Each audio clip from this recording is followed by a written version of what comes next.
Genesis chapter 32. And Jacob went on his way, and the angels of God met him.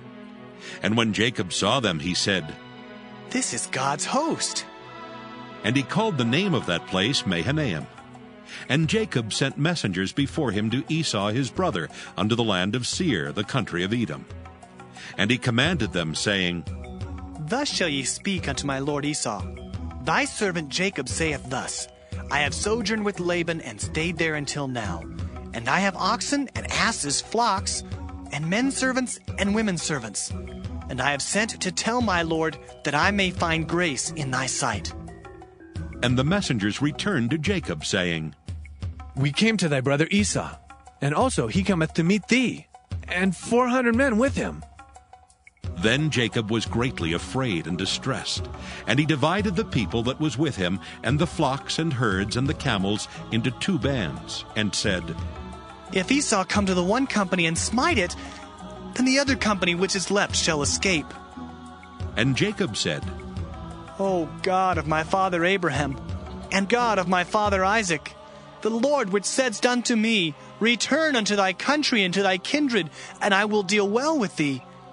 I am not worthy of the least of all the mercies and of all the truth which thou hast showed unto thy servant. For with my staff I passed over this Jordan, and now I am become 2 bands. Deliver me, I pray thee, from the hand of my brother, from the hand of Esau, for I fear him, lest he will come and smite me, and the mother with the children. And thou saidst, I will surely do thee good, and make thy seed as the sand of the sea, which cannot be numbered for multitude."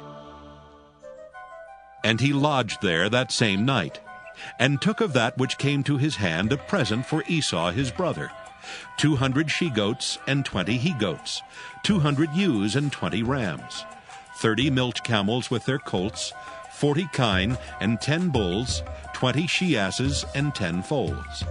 And he delivered them into the hand of his servants, every drove by themselves, and said unto his servants, "Pass over before me, and put a space betwixt drove and drove." And he commanded the foremost, saying, "When Esau my brother meeteth thee, and asketh thee, saying, Whose art thou? And whither goest thou? And whose are these before thee?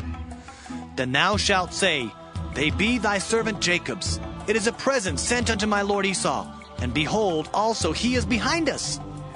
And so commanded he the second and the third, and all that followed the drove, saying, "On this manner shall ye speak unto Esau when you find him. And say ye moreover, Behold, thy servant Jacob is behind us." For he said, "I will appease him with the present that goeth before me, and afterward I will see his face. Peradventure he will accept of me." So went the present over before him, and himself lodged that night in the company. And he rose up that night, and took his 2 wives, and his 2 women servants, and his 11 sons, and passed over the ford Jabbok. And he took them, and sent them over the brook, and sent over that he had. And Jacob was left alone, and there wrestled a man with him until the breaking of the day. And when he saw that he prevailed not against him, he touched the hollow of his thigh, and the hollow of Jacob's thigh was out of joint, as he wrestled with him. And he said, "Let me go, for the day breaketh." And he said, "I will not let thee go, except thou bless me." And he said unto him, "What is thy name?" And he said, "Jacob." And he said, "Thy name shall be called no more Jacob, but Israel. For as a prince hast thou power with God and with men, and hast prevailed." And Jacob asked him and said, "Tell me, I pray thee, thy name." And he said, "Wherefore is it that thou dost ask after my name?" And he blessed him there. And Jacob called the name of the place Peniel. For I have seen God face to face, and my life is preserved. And as he passed over Penuel, the sun rose upon him, and he halted upon his thigh. Therefore the children of Israel eat not of the sinew which shrank, which is upon the hollow of the thigh unto this day, because he touched the hollow of Jacob's thigh in the sinew that shrank.